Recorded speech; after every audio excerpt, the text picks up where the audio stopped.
Welcome to the Great Detectives of Old Time Radio. From Boise, Idaho, this is your host, Adam Graham. If you have a comment, please send it to me. Box 13 at greatdetectives.net. Become one of our fans on Facebook, facebook.com/Radio Detectives. And remember, once a month, please cast your vote for the show on Podcast Alley. That's at podcastalley.greatdetectives.net. Well, before we do get started, I want to remind you about Johnny Dollar Air. Johnny Dollar Air is the Great Detectives link to Priceline. There you can name your own price on hotels, rental cars, airline tickets, cruises, and even more, or choose from published fares. And your purchase helps to support the Great Detectives of Old Time Radio. So as you make your travel plans in the new year, remember, JohnnyDollarAir.com first. Well, now let's get into today's episode of yours truly, Johnny Dollar, the Jarvis Wilder matter. From Hollywood, it's time now for Edmund O'Brien as... Johnny Dollar. This is Mitchell Kendall, Mr. Dollar. You called my office? Oh, yes, Mr. Kendall. I'm an insurance investigator from Hartford, Connecticut. I was sent out here to look into the Jarvis Wilder killing by the company that holds the policy on his life. Oh, yes. But haven't you called the wrong lawyer, Mr. Dollar? I'm defending Mrs. Wilder, not prosecuting her. I understand that. I'm not a prosecution witness, not yet anyway. Well, I'm glad to hear that. Insurance money had nothing to do with the situation, Mr. Dollar. He killed him in self-defense.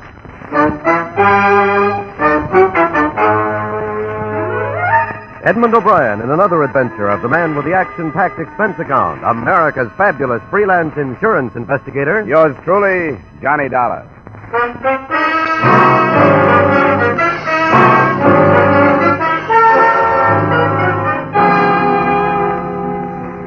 Expense account submitted by Special Investigator Johnny Dollar to Home Office Britannia Life Insurance Company, Hartford, Connecticut. The following is an accounting of expenditures during my investigation of the Jarvis Wilder matter. Expense account item 1, $150.50, airfare and incidentals between Hartford and Farmington, New Mexico.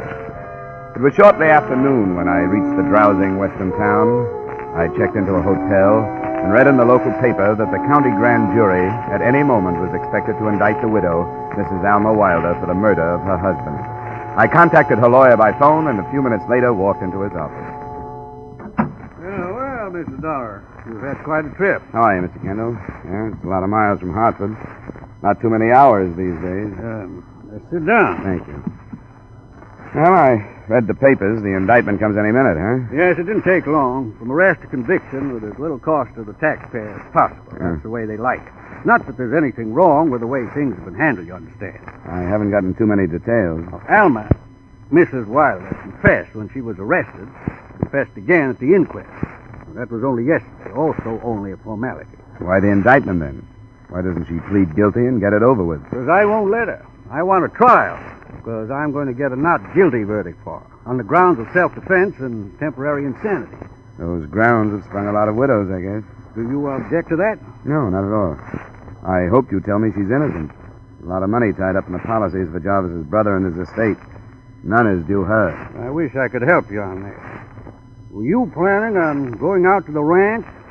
Yeah, I thought I might. Why? I wanted to warn you about what kind of people they are.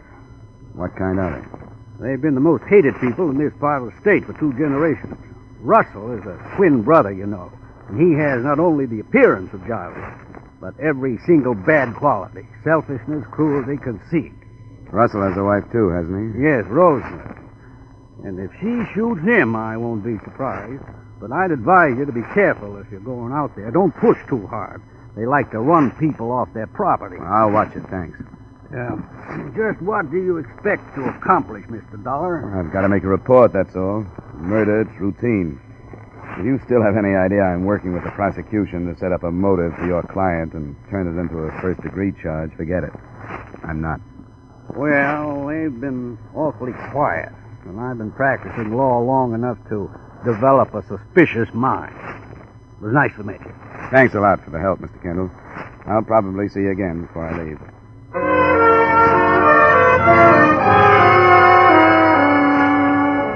The Wilder Ranch was about 15 miles out of town. By report, some 5,000 acres and cattle range. I wheeled a rented car up a road that led to a large house resting on a knoll among a few pine trees. There were some outbuildings, and finally a grizzled character who got up from a bench to stop me as I neared the house. You got business here? That's right. Well, you'll have to wait. Ain't nobody at home. What kind of business? Nothing to do with ranching. My name is Dollar. I am here from the east to get a report on the shooting of Jarvis Wilder. What's that? I said I'm from the east, What's your interest in the trouble? and I've been hired by an insurance company to get a report on it. Where'd you say you was from? The east, Hartford, Connecticut. My folks come from thereabouts. Come west in the 80s. You heard of the Shrams back there? No, I don't think so. My daddy had 6 brothers, so some of their kin is still around. Hazardville's where we sprung from. You heard of that? Yeah, it's in the northern part of the state, isn't it? On the Scandic River. It's marked on the map. Yeah, I know the place. Mr. Schramm, I take it you work here on the ranch? For more than 40 years. Worked for the old man before Jarvis and Russell was born. Where were you the other night when Jarvis was shot? I got a cabin to myself. That's it over there. That's where I was. Could you tell me what happened as far as you're concerned? As far as I'm concerned, sit down. Sure. I'm an old man. I lived through some right troublesome times. Seen a lot of men get killed. And I always sort of figured I stayed healthy because I never meddled with nobody's business, right or wrong. I'm not sure I know what you're driving at. Are you advising me to stop meddling? It ain't my place to advise you, young fella. Besides, I ain't smart enough. You ask me as far as I'm concerned. Well, as far as I'm concerned, I don't know what happened. I still don't get you. You're telling me that other people don't know what happened? It ain't my place to tell you anything. I didn't come here to investigate the murder. All that's been done, and it's in the hands of the authorities. Jarvis's wife confessed. Well, you can wait here for Russell and his wife. I got chores to do. Now, wait a minute. That was it, wasn't it? You thought something had been uncovered and that I'd come to look into it. Isn't that it, Schramm? It don't concern me. Yes, it does. Is there a possibility that Alma Wilder did not kill her husband? She confessed, didn't she? That's not what I asked. She said she killed him, and I reckon she knows better than anybody else, don't you? I ain't got time to talk no more. I ain't got chores to do. All right, Schramm, I can't hold you, but I'll have to go to the police with this. Now, don't go stirring up a lot of trouble, young fella. Don't stir it up. You do, I got a feeling you're going to be sorry. If it's there to be stirred up, I'll have to do it. And I guess it's there, all right. But I can make a deal with you, Schramm. What deal? You talk to me and I won't go to the police. As an insurance investigator, I'm in a position to make a deal like that legally. All right, young fella. You want to grab it by the tail, you can. It ain't much for certain, what I saw. I heard Jarvis yelling at her. That's what woke me up. When I heard the shot, I jumped for the door. It was light enough to see, and they was both laying on the ground. They'd come out of the house. Yes. And it come over me when I saw him that she didn't shoot him because she was laying on her belly with her feet toward him, like as if that's where he'd knocked her. Well, that wouldn't mean much, would it? I told you it wasn't much for certain. But when I got to where she was, she didn't have no gun. It was on the ground next to Jarvis. Where was everybody else? They come out of the house, Russell and his wife, and I got out of sight. It stayed in my mind that Alma didn't kill him, till she said she did. Is that all, Schramm? You telling me everything? That's the whole of it. The way she was laying and where the gun was. I got there fast, and it come to me that she didn't shoot him. What are you figuring on doing? Not sure. I'll see what I can make out of it. Thanks for telling me. I'm going back to town. You can count on my confidence, but if anything develops, I may have to talk to you again. You ain't going to stay till Russell and his wife come back? After talking to you, I think I'd better get to them later. And if you don't feel like it, you don't even have to tell them I was here. I won't. It ain't my business that you come, and it ain't their business that I talk to you.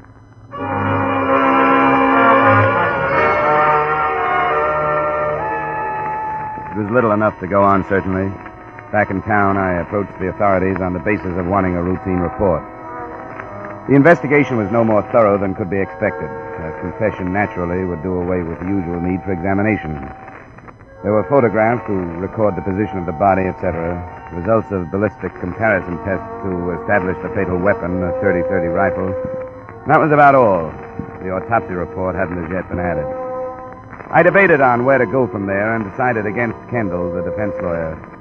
I got permission to visit the cell of the confessed murderers.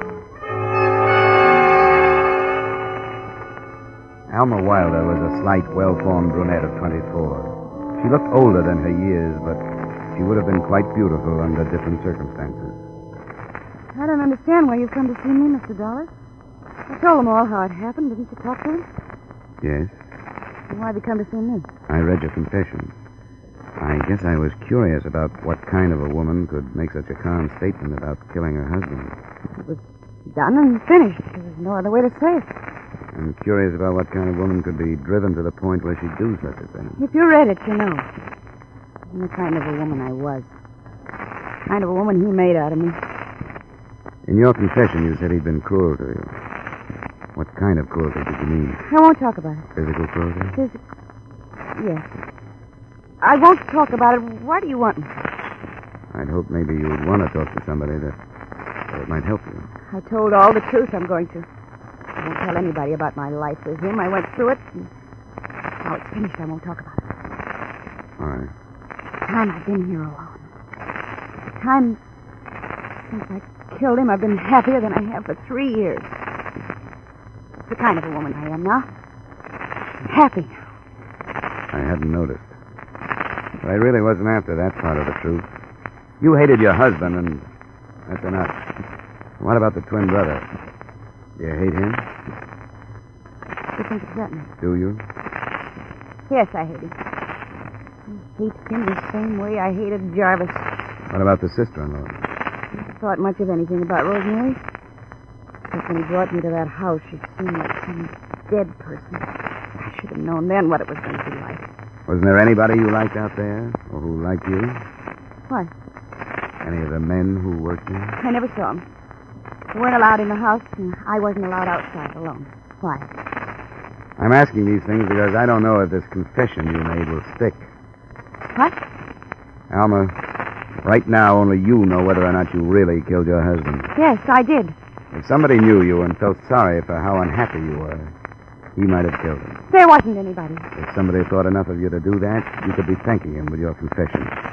It would be a noble gesture, I suppose, but if that is the case, it's going to come out. It wasn't. You could save everybody a lot of trouble if you'd tell me. It wasn't that. Nobody would do that to me. I didn't know anybody. I killed him because I hated him, and I was trying to run away, and he was trying to stop me. Don't do any more. More what? Any more looking for things. Why not, Alma? Because you don't have to. I killed Jarvis. Nobody else did. Nobody had to. Because I killed him. He was trying to run away, and he wouldn't let me. He was going to take me back to that house. I couldn't go back. Please. Please let me stay here alone. You better sit down, Alma. I won't bother you anymore. Thank you. Thank you. Thank you. Thank you.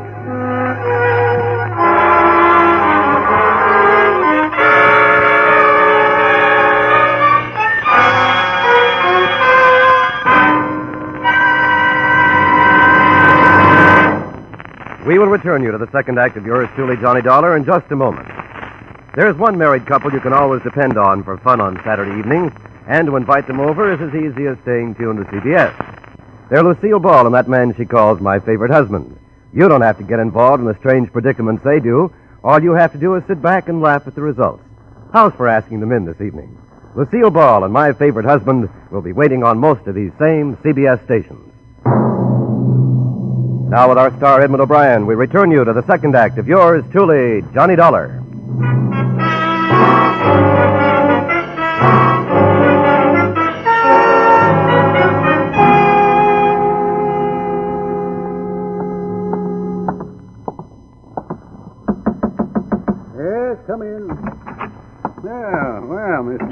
Hi, Mr. Kendall.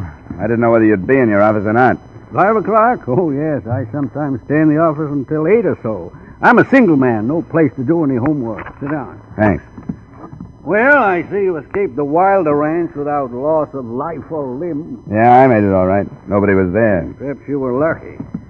Did you talk to Crutchfield? Who? Crutchfield, prosecutor. Oh, I didn't even know who he was. No, I haven't seen him. Would you like a whiskey? Yeah, thanks. I think I could stand one. Good. Oh, I went to see Alma Wilder. Oh? What's the matter with her? Well, just what do you mean? Oh, will you take this neat? Yeah, that'll be fine. I mean, how could any woman live like a prisoner with a man she hated for 3 years, wasn't it? 3 years. This is the 20th century. Nobody has to put up with anything like that. Why didn't she leave if it was that tough? There you are. Thanks. I believe she did try to leave one other time, and evidently was discouraged from trying again. At least that's what she told me. What? That she was beaten. Hard to believe. I know it.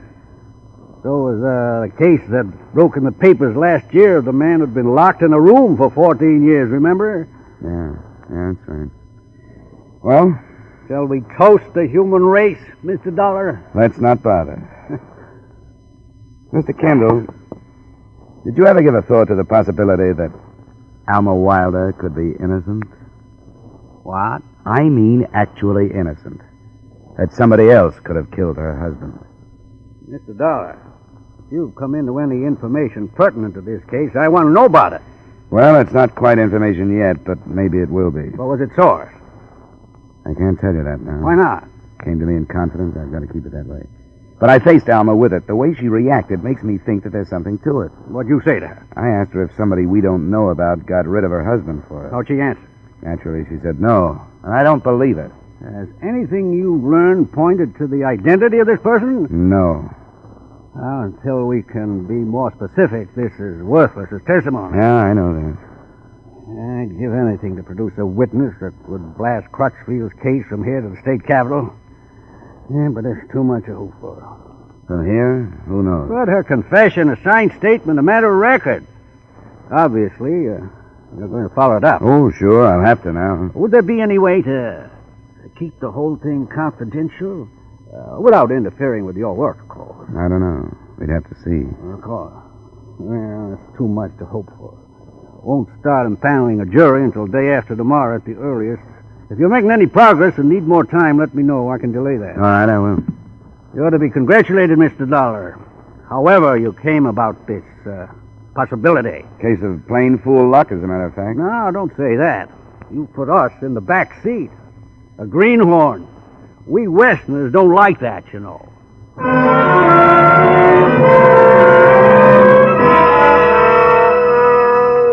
I turned in early, and the next morning I looked up the arresting officer in the Wilder case, the man who had supervised what little work had been done on it. As not only a greenhorn, but a Johnny-come-lately, I expected a lot less cooperation than I got. Well, I'll be danged. I don't know what to make of that. She's a queer one, all right, but I never thought of nothing like that. Maybe there isn't a thing to it, but... Well, how did she act that night? Well, she was kind of numb when I got out there, acted dazed. She didn't talk till the next morning. Russell, that's the brother, says he was an eyewitness. His wife didn't see nothing, and an old-timer that works out there says he didn't either. I suppose it's pretty late to run a paraffin test on her, isn't it? Well, we can try. I don't hold much behind myself when you're trying to prove somebody didn't fire a gun. When you want to know did they, then they're all right, I guess. We'll test her, though. And the rifle? Yeah, I'll send that back through again. Got her prints off of it, but we'll see what else. I know this is a lot of trouble. No, we need nothing. We don't get many like this, and to tell you the truth, I sort of enjoy trying to work out these things.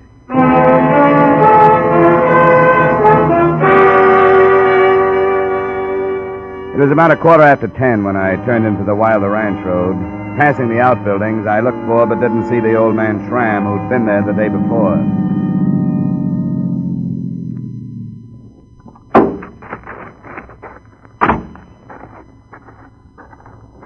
You got business here, mister? Yeah. Are you Russell Wilder? I don't remember asking you to come. I don't do business with anybody I don't know. I think you better get back in your car and drive on out. I think you'll talk with me, Mr. Wilder. What about? The Britannia Life Insurance Company sent me out. A few things to take care of on your brother's policies. You aren't the salesman we bought from? No, I came out from Hartford, Connecticut. Why'd you come all the way from there? There's quite a bit of money involved. Company wants to be sure everything's in order. Jarvis and I kept our own books. Everything's in order. There seem to be a few loose ends to take care of. Not that I know about. I understand you saw your brother's wife kill him. I saw it. That's what you told the police, but it's not true. Maybe I didn't hear you. Sometimes it doesn't do any good to throw your weight around, no matter what kind of reputation you got for being rough. This is one of those times, Wilder. So take it easy. Then you better get out of here. Get off my land. You can put me off. It won't do you any good. Murder doesn't brush off that easy. And you're in this one up to your neck. Say what you got to say. I said it. You didn't see your brother get killed. You know it, and the police are working now to prove it. I saw it. What were you doing outside at 11 at night? Didn't the sound of the shot bring you out? She killed him. It's not the open and shut case you thought they had against her. Why did you lie about seeing her shoot him? Didn't make any difference. I do things the way I think they ought to be done. You got no right to ask me questions. I don't have to ask you anymore. I've found out all I want. Yeah, wait a minute. Let go of me, you big... What do you want? She killed him. It was the same as if I saw her. They know she killed him. No, they don't. She said she did. Now they want to find out why she said it. She's not the only one in the picture anymore. You're in it, too. You could have done it. Killed my own brother? Your reputation says you could have. You're mean, full of hate. Both of you seem to get a lot of satisfaction out of kicking your wives around. If that's what passed for love in your marriages, what can you expect people to think about the association between you and Jarvis? You don't kill your brother. Why not? For the insurance money and the ranch? I'll kill you if you don't stop talking like that. You know, Wilder, I think you would. I guess that tells me everything I wanted to know.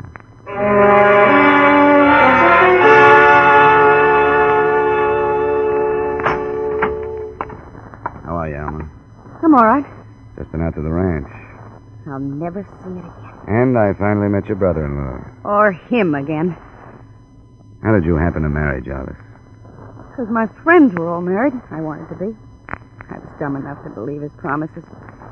He could be different when he wanted to be. A long time ago, anyway. The rifle you shot him with, was it his? Yes? But you knew where he kept it, huh? Yes, in the bedroom. He kept it loaded? Yes. And you took it when you tried to sneak out of the house? Yes. I had my mind made up to kill him this time if he tried to stop me. He was asleep, and you got up. And got dressed. Shirt, and Levi's, and some shoes. He didn't wake up while you were dressing? What if he had? Were you near the rifle? Yes. Was there a cartridge in the chamber? I don't know very much about them. I think so. You ever shot the rifle before? One like it, a long time ago. How did you cock the rifle? With the lever or with the hammer? What? When you shot him, did you cock the rifle with the hammer or the lever? I'm not sure now. What difference does it make? A lot of difference. You'd cock it one way if a cartridge was in the chamber, and the other way if you had to bring one up from the magazine. You know that. Yes. Well, which way? I don't remember, and it doesn't make any difference. Yes, it does. One way would have left an ejected cartridge on the ground, and the police would have found it. They didn't ask me these questions. They didn't have any reason not to believe your confession. It's true. Did Russell see you kill your husband? Yes. Did he tell the police he saw you? Yes, he said she killed my brother. I'm a witness. I saw her. He said that. He was lying, wasn't he? No, he saw me. He told me he was lying. No, he didn't. He saw me. Stop He it. didn't see you. He didn't see you because you didn't kill him. I did. Did Russell kill him? Did he? He could have.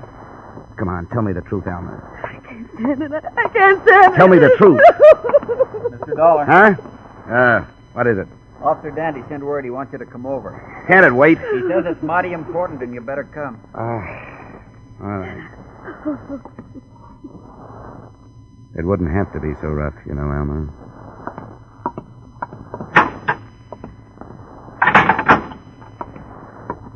What was it, do you know? I'm not certain. Something about the rifle they was working on.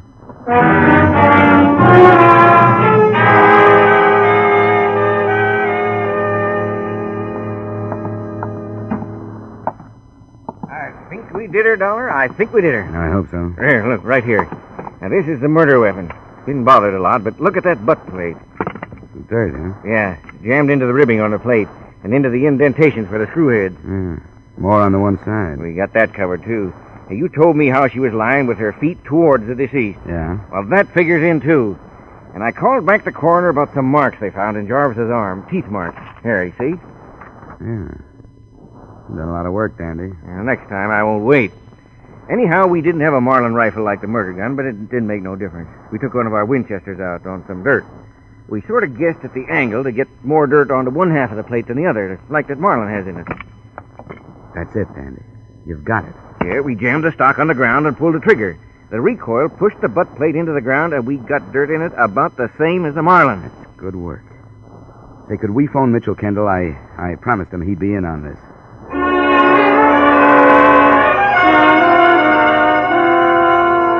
Officer Dandy and I waited 20 minutes for Kendall outside Alma Wilder's cell. Then we went in without him.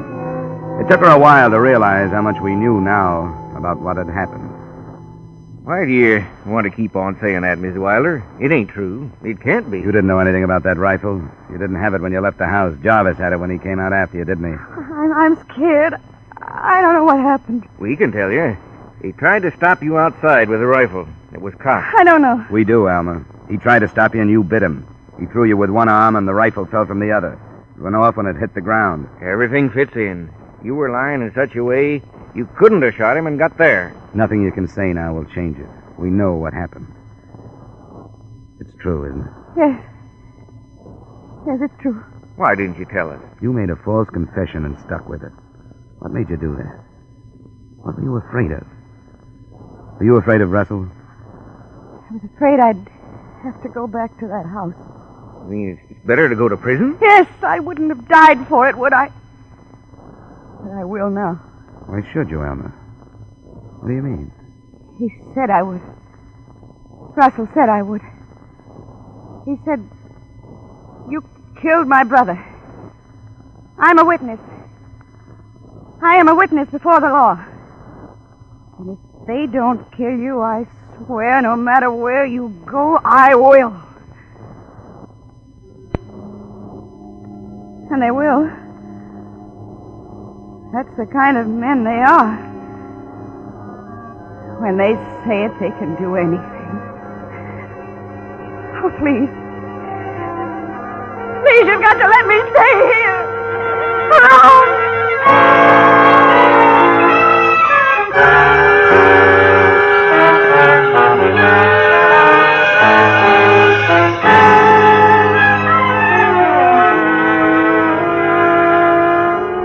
Expense account item 2, miscellaneous, $185. Item 3, same as item 1, transportation back to Hartford. Expense account total, $540. Remarks? No pleasant ones. The girl who'd reached the point where prison seemed better than what we call freedom is giving up both for a hospital where they hope she'll improve. Yours truly, Johnny Dollar.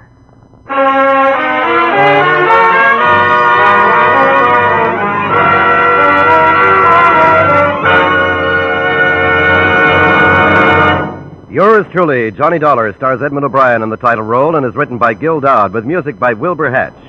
Edmund O'Brien's latest picture is a Paramount Picture production, The Redhead and the Cowboy. Featured in tonight's cast were Parley Bear, Tim Graham, Bill Conrad, Herb Butterfield, and Mary Lansing. Yours truly, Johnny Dollar, is produced and directed by Jaime Del Valle. This is Dick Cutting inviting you to join us next week at this time when Edmund O'Brien returns as Yours truly, Johnny Dollar.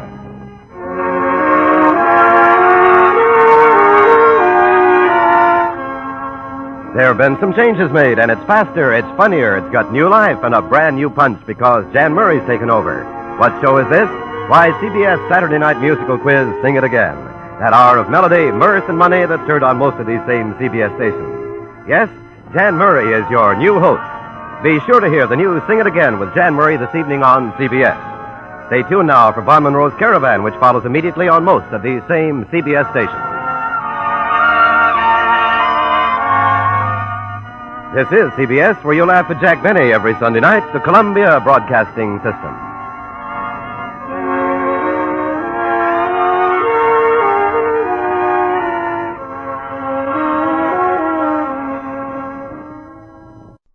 Welcome back. This was a fascinating episode because of the year that it was released in, 1951, and that it dealt with domestic violence in a way that you just didn't typically see on radio detective shows. This kind of real sense of fear and victimization that was portrayed here. Really, it was a great drama. And it had a good twist in terms of the death turning out to be an accident. Now, accidental deaths are underrepresented in the world of mysteries, partially because it's a challenge for the writer, because you don't have an easily identifiable villain. But in this case, you have two villains, one alive and one dead.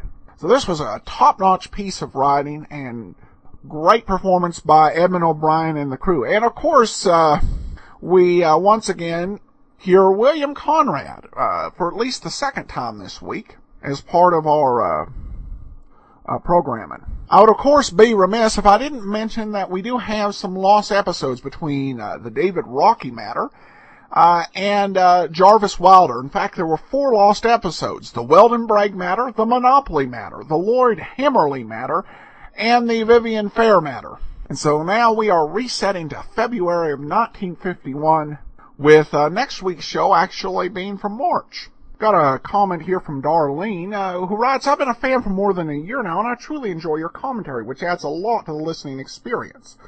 However, at the end of this episode," this is referring to episode 335, the one we did 3 weeks ago, you made a remark about an anachronism when Johnny said he'd been a Pinkerton agent. You said the Pinkerton Detective Agency had its heyday in the 1920s and was long gone before Johnny Dollar's time. No, not so. The Pinkerton Agency is alive and well and now operating as Pinkerton Consulting and Investigation. Here's a link to their website. She says, "More than 20 years ago, I had occasion to work with the Pinkerton agent several times while I was handling sensitive issues for the company I worked for then. They have offices in every major city and remain the efficient and dedicated team that the original Alan Pinkerton envisioned." Thanks so much for the comment, Darlene. What I meant, I was aware the Pinkertons were in existence, still today, though as kind of under, having been purchased by another agency at this point. However, they moved away from a lot of the detective work that they had done in the past, particularly for a lot of companies, because of Congress in 1937 passing some anti-Pinkerton laws. And as Darlene said, they have dropped actually detectives from the company's title, and that's been the case for years. So I was aware that it was existing. I was doubtful that it would be somewhere where Johnny Dollar in, say, 1940s or just after World War II might go to start his detective career. And, of course, my main point in saying that was that I bet this was adapted from an episode of Sam Spade that perhaps is a lost episode, and I still think that's probably the case. But thanks so much for the email and the fascinating info on the Pinkertons. Got a few more comments, these from Podcast Alley. Love this podcast. If you enjoy listening to books on CD and quality, wholesome programming, then this side is for you. Thanks, Adam, for all the hard work and extra commentary. And I like the Great Detectives a great deal. Box 13 is my favorite. Well, Box 13 always will have a special place in my heart, and a special place in our email address, which does remind me you can send your emails to box13@greatdetectives.net. I do want to let you know, we've gotten a couple emails in past months about writing a book. And I came up with an idea from a book. It's different than what some people have suggested. But I'm working on a book right now. I'm close at this point to having finished writing chapter 1. But the thought is taking life lessons from the lives of the great detectives. My working title is All I Needed to Know I Learned from Watching Columbo. So it's a fun project. I'll let you know when and if we finish it and when it'll be available. Well, in the meantime, if you have a comment, of course, box13@greatdetectives.net. Remember, you can cast your vote for the show on Podcast Alley, podcastalley.greatdetectives.net, and always feel free to give us a call at 208-991-4783. From Boise, Idaho, this is your host, Adam Graham, signing off.